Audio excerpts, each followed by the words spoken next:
Hello student, मैं हूं दिलसुख गढ़वाल और आप सभी का हमारे यूट्यूब चैनल पे स्वागत है। स्टूडेंट अपन पढ़ रहे थे 12th क्लास की फिजिक्स और अपना चैप्टर नंबर 6 चल रहा था। इसी के अंदर आज का अपना टॉपिक है स्टूडेंट विभवमापी के अनुप्रयोग, है ना। अपने विभवमापी के बारे में पहले जान लिया है, तो उसके आज पढ़ेंगे अपन अनुप्रयोग किसको कहाँ कहाँ पे काम में लेते हैं। ठीक है स्टूडेंट, और ये सब है ना प्रैक्टिकल में भी काम आते हैं अपने, है ना। पूरा प्रैक्टिकल वाला चैप्टर ये तरह से ही है। ठीक है, तो अनुप्रयोग के अंदर स्टूडेंट अपन पहला लेते हैं कि प्राथमिक सेल का आंतरिक प्रतिरोध ज्ञात करना। ठीक है, कोई भी प्राथमिक सेल है उसका आंतरिक प्रतिरोध कैसे ज्ञात करेंगे। ठीक है स्टूडेंट, तो इसके अंदर अपन देखते हैं। तो पहला अपन लेते हैं इसके अंदर ना परिपथ चित्र। आपको ना परिपथ डायग्राम याद होना चाहिए कि क्या होता है इसका, किस प्रकार इनको जोड़ा जाता है। ठीक है, तो इसमें स्टूडेंट जो अपन जानते हो कि ना विभवमापी का प्राथमिक परिपथ वो तो कॉमन रहता है, बस सेकेंडरी परिपथ होता है, द्वितीयक परिपथ, उसमें बदलाव होता है। तो प्राथमिक परिपथ में आपको पता है कि क्या होता है, बताओ। एक तो अपने पास एक तो सेल हुआ करता था, तो अपन एक सेल यूज करते थे, प्राथमिक सेल। मान लेते हैं भाई इसका विद्युत भाग बल क्या है, ई है। और इसके साथ में इसकी स्टूडेंट क्या हुआ करती है, कुंजी। ये लो, जब अपन ने कुंजी लगा दी, ठीक है। और इसके आगे स्टूडेंट एक आप लगा दो चाहो यहाँ पे धारा नियंत्रक, है ना। क्या यूज कर लेते हैं अपन, धारा नियंत्रक यूज कर लेते हैं। और इसके साथ में क्या लगा रहता है, एक अपना विभवमापी का तार जो 4 से 12 मीटर लंबा होता है। ठीक है स्टूडेंट, तो वही अपना प्राथमिक परिपथ चित्र होता था कि एक तार होता था अपना ये ए और बी। ये तो स्टूडेंट अपना क्या होता है, प्राथमिक परिपथ होता है। ठीक है भाई, अपना ये विभवमापी का तार तो होता है एक, तो ये तो प्राथमिक परिपथ हो गया अपना। अब अपन इसमें ऐड करेंगे क्या, सेकेंडरी परिपथ, है ना, द्वितीयक परिपथ।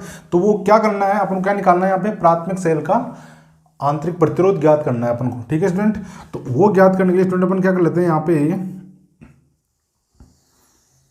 एक सेल, जिस सेल का अपन को आंतरिक प्रतिरोध निकालना है उसको जोड़ेंगे। और स्टूडेंट ध्यान रखना, इस सेल का यहाँ बताओ कौन सेल जुड़ रहा है, प्लस वाला।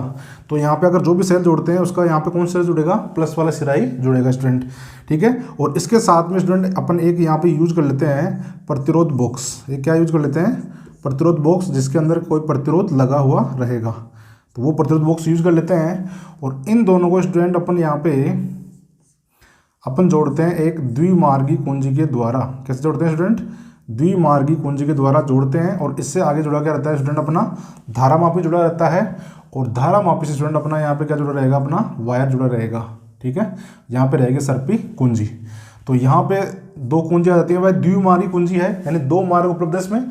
तो कुंजी K1 और कुंजी K2 ना, दो कुंजियाँ इसमें होती हैं स्टूडेंट। ठीक है, और इसका अपन विद्युत बल मान लेते हैं ई। तो पहले क्या मानते हैं स्टूडेंट, इसको अपन प्राथमिक परिपथ है ना, इसको ईपी बोलते हैं भाई। ये हमारा क्या है स्टूडेंट, ईपी है, ईपी सेल है ना, प्राथमिक सेल है। तो ये अपना स्टूडेंट क्या हो गया, इसका द्वितीयक परिपथ हो गया। ओके स्टूडेंट, और ये क्या था यहाँ पे, धारा नियंत्रक है, आरएच से लिखते हैं ना अपन, धारा को कम ज़्यादा करने के लिए अपन यूज करते हैं। तो ये क्या हो गया स्टूडेंट, प्राथमिक इसका आंतरिक प्रतिरोध करने के लिए क्या आ गया, इसका परिपथ चित्र आ गया। तो पहला तो इंपॉर्टेंट ये है स्टूडेंट कि अपन किस प्रकार जोड़ेंगे, ये भी जरूरी है। अगर आपको यही नहीं पता किस प्रकार जोड़ेंगे तो अपन कुछ नहीं कर पाएंगे। तो पहला तो आता है इसका परिपथ चित्र, है ना। परिपथ चित्र में क्या होता है, प्राथमिक परिपथ और द्वितीयक परिपथ। द्वितीयक में क्या यूज कर रहे हैं अपन, सेल का आंतरिक प्रतिरोध, तो एक सेल यूज करते हैं। और इसी के समांतर क्रम में क्या यूज करते हैं स्टूडेंट, अपन यहाँ पे प्रतिरोध बॉक्स भी लगा लेते हैं यहाँ पे। ठीक है, और यहाँ पे कुंजी K1 और कुंजी K2 दोनों यहाँ पे लगी रहती है। यहाँ पे द्विमार्गी कुंजी होती है। और ये धारामापी हो गया अपना, यहाँ पे सर्पी कुंजी, ये तार होता ही अपना। तो ये चित्र हो गया स्टूडेंट। ठीक है, फिर इसके बाद में टॉपिक क्या आता है अपना, यहाँ पे इसकी रचना।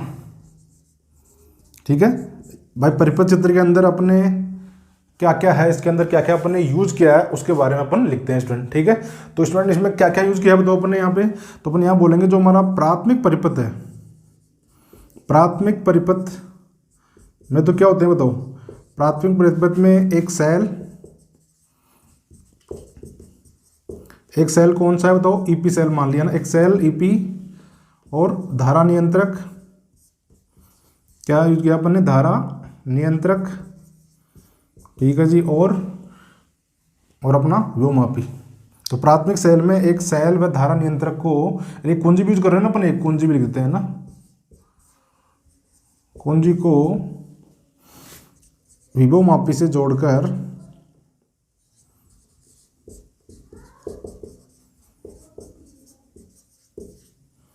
बनाते हैं। ठीक है, क्या लिखा अपने, प्राथमिक परिपथ लिखना, सॉरी स्टूडेंट यहाँ पे क्या लिखना, प्राथमिक परिपथ। तो प्राथमिक परिपथ में स्टूडेंट अपन क्या करते हैं, एक सेल, धारा नियंत्रक, एक कुंजी को जोड़कर, अब धाराओं पीस जोड़कर क्या करते हैं अपन यहाँ पे स्टूडेंट प्राथमिक परिपथ बनाते हैं। ठीक है, और क्या जोड़ रहे हैं स्टूडेंट यहाँ पे अपन, दूसरा यहाँ पे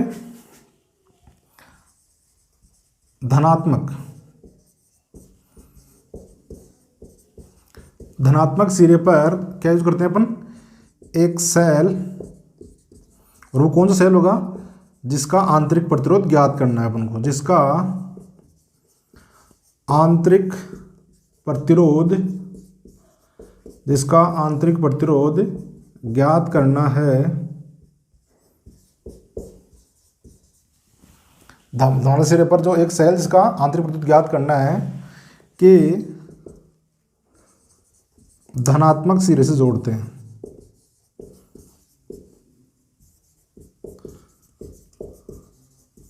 ठीक है, और तथा एक प्रतिरोध बॉक्स भी यूज कर रहे हैं अपन यहाँ पे, तो एक प्रतिरोध बॉक्स, जिसको अपन आरबी से लिखते हैं ना, प्रतिरोध बॉक्स,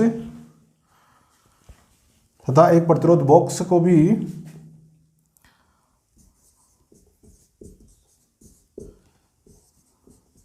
जोड़ते हैं। और फिर क्या कर रहे हैं इनको, फिर इनको द्विमार्गी कुंजी है ना, द्विमार्गी कुंजी से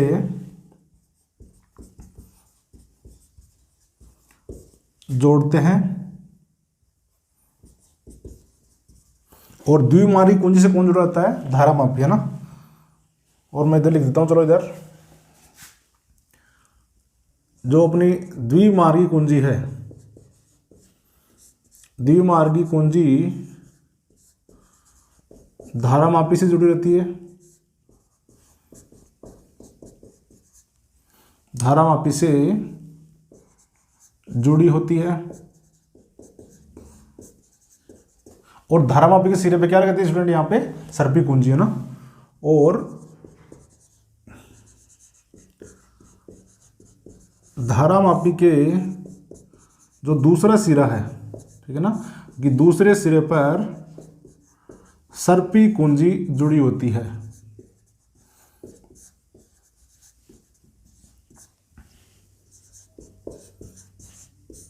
ओके स्टूडेंट, तो ये हो गई स्टूडेंट्स की बनावट या फिर रचना, यानी परिपथ चित्र में अपन ने क्या क्या यूज किया है वही लिखना है अपन को। तो ये सब अगर आपको परिपथ डायग्राम पता है तो आप आराम से इसको बिल्कुल लिख सकते हो। ठीक है, प्राथमिक सेल में अपन ने एक प्राथमिक सेल, कुंजी, धारा नियंत्रक और विभवमापी को जोड़ा।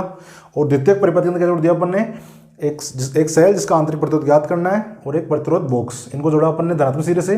और दूसरी तरफ क्या जोड़ दिया अपन ने, द्विमार्गी कुंजी, और द्विमार्गी कुंजी जोड़ दिया धारामापी से, और धारामापी का दूसरा सिरा सर्पी कुंजी से जुड़ा होता है स्टूडेंट। ठीक है, तो ये स्टूडेंट इसकी क्या हो गई, इसकी बनावट हो गई। अब बात करते हैं कि इसकी प्रयोग विधि और क्रिया विधि है ना, कैसे मतलब इसको प्रयोग में लेते हैं। तो नेक्स्ट हेडिंग लगाओ यहाँ पे आप, इसकी प्रयोग विधि, या फिर आप लिख सकते हो इसकी ना क्रिया विधि बोलो या प्रयोग विधि, एक ही बात है। ठीक है, तो इसको अपन यूज कैसे लेंगे। तो स्टूडेंट इसमें सबसे पहला काम क्या करते हैं अपन निकालते हैं प्राथमिक परिपथ के अंदर विभव प्रवणता का मान ज्ञात करते हैं। पता है ना आपको, एकांक लंबाई पर जो विभव का मान आता है उसको क्या कहते हैं स्टूडेंट, विभव प्रवणता। तो वो ज्ञात करने के लिए क्या करेंगे स्टूडेंट अपन, कि सबसे पहले जो अपनी के कुंजी है, प्राथमिक परिपथ वाली कुंजी, इसको बंद करते हैं, जिसके कारण इस प्राथमिक सेल का पूरा विभवांतर इस तार के ऊपर स्थापित हो जाएगा। इसके कारण क्या निकालेंगे स्टूडेंट, अपन विभव प्रवणता का मान ज्ञात कर लेंगे। तो पहला काम अपना यही है, क्या करते हैं, विभव प्रवणता का मान ज्ञात करते हैं। तो इसको मैं लिख देता हूं पहले, कि सबसे पहले क्या करते हैं स्टूडेंट अपन, सर्वप्रथम कुंजी कौन सी अपनी, सर्वप्रथम कुंजी के को बंद करके, स्टूडेंट यहाँ पे ध्यान रखना, बंद करने का मतलब हो गया कि इसको स्टार्ट कर दिया ना, अपन चालू कर दिया है। तो सर्वप्रथम कुंजी के को बंद करके तार AB पर विभव प्रवणता,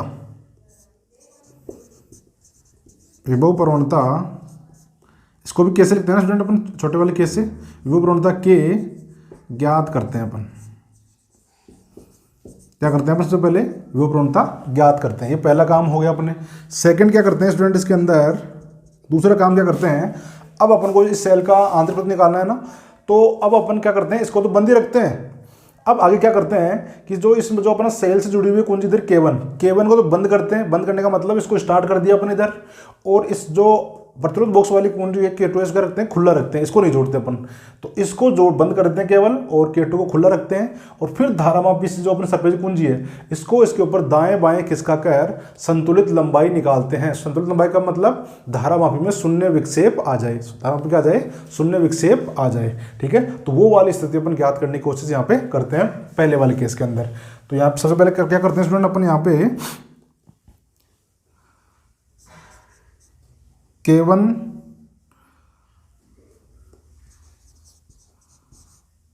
K1 कुंजी को बंद, K1 कुंजी क्या कर रहे हैं अपन, बंद, तथा K2 को खुला रखकर, K2 को खुला रखकर सर्पी कुंजी से शून्य विक्षेप की स्थिति में, शून्य विक्षेप की स्थिति ज्ञात करते हैं अपन। शून्य विक्षेप की स्थिति ज्ञात करते हैं। पहले काम ये करेंगे अपन कि अपन को शून्य विक्षेप स्थिति प्राप्त हो जाए, यानी कि जीरो विक्षेप धारामापी के अंदर।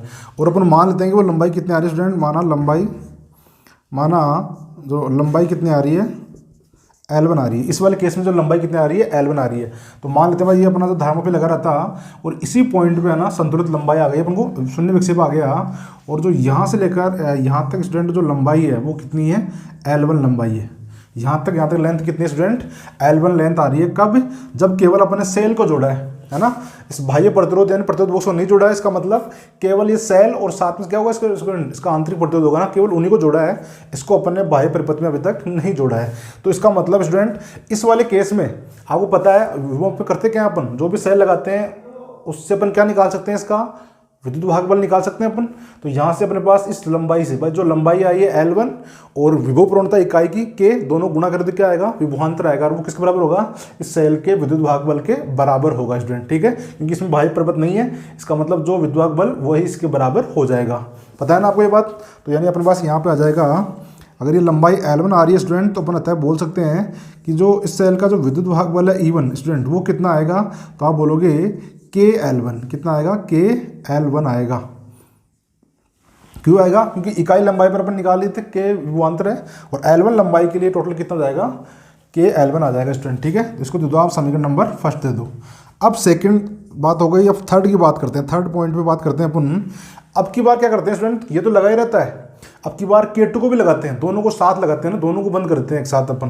तो अब की बार K1 और K2 दोनों को बंद करते हैं ना, K1 व K2, K1 व K2 दोनों कुंजियों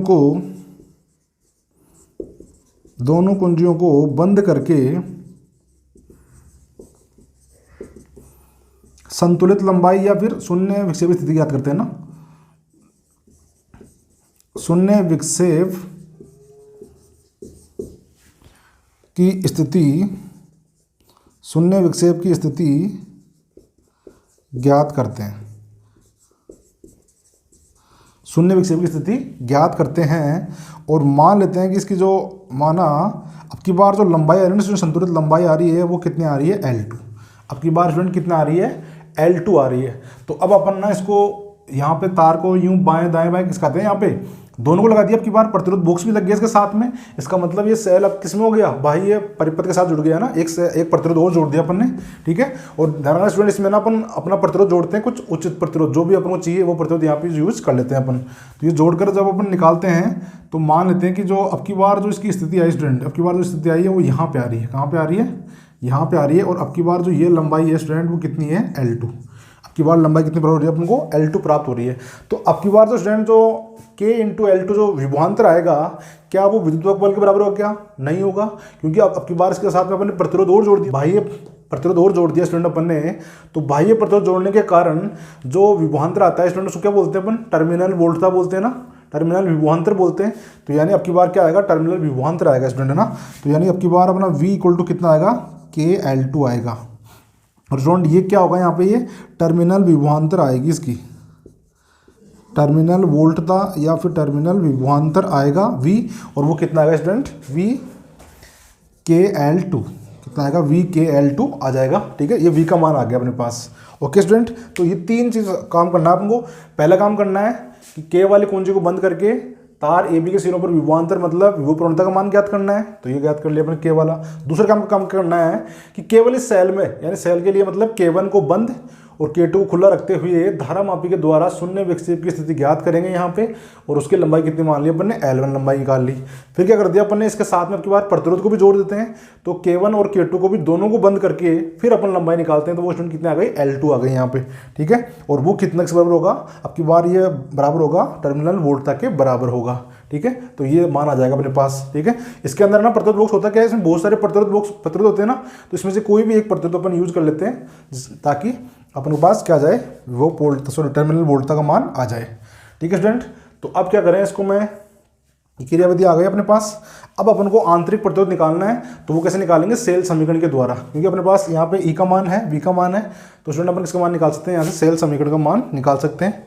सेल समीकरण से आंतरिक प्रतिरोध ज्ञात करेंगे, तो इसकी जो बनावट है ना, इसको स्टूडेंट मैं इसको मिटाता हूँ बनावट को। हाँ, तो स्टूडेंट जो अपनी विद्युत सेल समीकरण होती है, सेल समीकरण, तो आप जानते हो कि सेल समीकरण क्या होती है, वो होती है E = V+IR। ठीक है, और आप जानते हो कि इस V का मान स्टूडेंट अपन कितना लिख सकते हैं, अपन V बराबर जानते हैं कितना होता है, I बड़े वाला R होता है ना, कि इस बड़े वाले में टर्मिनल वोल्टता, तो यानी मैं इसको ऐसे लिख सकता हूँ कि E = कितना, IR और प्लस स्मॉल IR। तो यहाँ से अगर मैं कॉमन ले लूँ I को, तो स्टूडेंट कितना बचेगा, R प्लस स्मॉल R आएगा। ठीक है स्टूडेंट, और एक स्टूडेंट अपने पास ये है V = IR है, V = कितना है, IR। इससे मैं अगर बताऊँ इसको डिवाइड कर दूँ, है ना, डिवाइड कर दूँ यहाँ पे कि इसके अंदर भी बटा V, और इधर स्टूडेंट भाग से लगा दूँ मैं यहाँ पे IR का। क्या कर दिया मैंने, E वाले के अंदर जो E बराबर अपने पास मान आया, इसके अंदर इसका क्या कर दिया मैंने, भाग दे दिया, क्योंकि अपने पास धारा का मान नहीं है ना, इसलिए धारा को हटाने के लिए, तो यहाँ से I से I कैंसिल आउट हो जाएगा, तो अपने पास बच जाएगा E/V = कितना बचेगा स्टूडेंट, R का मैं अगर इस R में भाग दूंगा तो R/R आ जाएगा, और प्लस स्मॉल R/R। इसको ना दोनों के अलग अलग डिवाइड में कर दिया अपने पास। यहाँ से स्मॉल कैपिटल R से कैपिटल R कैंसिल आउट हो जाएगा अपने पास, तो अपने पास क्या बचेगा स्टूडेंट, यहाँ पे ये E का मान और V का मान भी रख दो आप, तो आप देखोगे E का मान तो कितना है स्टूडेंट, KL1, और V का मान कितना है, KL2। तो ये भी रख देता हूँ मैं यहाँ पे कि KL1 और बटे कितना जाएगा, KL2, और इक्वल टू, यहाँ पे R से R कट गया था, तो यहाँ बच गया 1 और प्लस स्मॉल r अपॉन क्या बचेगा, कैपिटल R। यहाँ से K से K कैंसिल आउट हो जाएगा, अपन को मान निकालना है R का, तो 1 को स्टूडेंट इधर करते हैं ट्रांसफर, तो यानी मैं इधर लिख देता हूँ small r upon capital R = L1 upon L2 - 1 आ जाएगा। और इसको आगे हल करें अपन, तो R = कितना आएगा स्टूडेंट, एलसीएम लेंगे तो L1 - L2 और अपॉन क्या जाएगा, L2। स्मॉल r का मान निकालना है, r को इधर मल्टीप्लाई में भेज देंगे, r को इधर मल्टीप्लाई में भेजेंगे तो क्या आ जाएगा अपने पास, small r = L1 - L2 upon L2, तो लेंथ आ गई, और इंटू क्या जाएगा, कैपिटल R आ जाएगा। तो इस प्रकार स्टूडेंट अपन क्या निकालते हैं, सेल का आंतरिक प्रतिरोध ज्ञात कर लेते हैं, क्योंकि अपने पास L1 L2 लंबाई तो अपन ज्ञात की थी यहाँ पे, वो लंबाई काम आ जाएगी, और R प्रतिरोध बॉक्स में आपने जो प्रतिरोध लगाया था भाई R, तो उसकी हेल्प से स्टूडेंट क्या जाएगा अपने पास, सेल का आंतरिक प्रतिरोध आ जाता है। ठीक है, तो इस प्रकार विभव मापी की सहायता से अपन क्या निकालते हैं, प्राथमिक सेल का आंतरिक प्रतिरोध निकालते हैं। ओके स्टूडेंट, तो आई होप आपको समझ में आया होगा। ठीक है, तो आज के लिए इतना ही, मिलते हैं नेक्स्ट वीडियो में। Okay bye, Tata.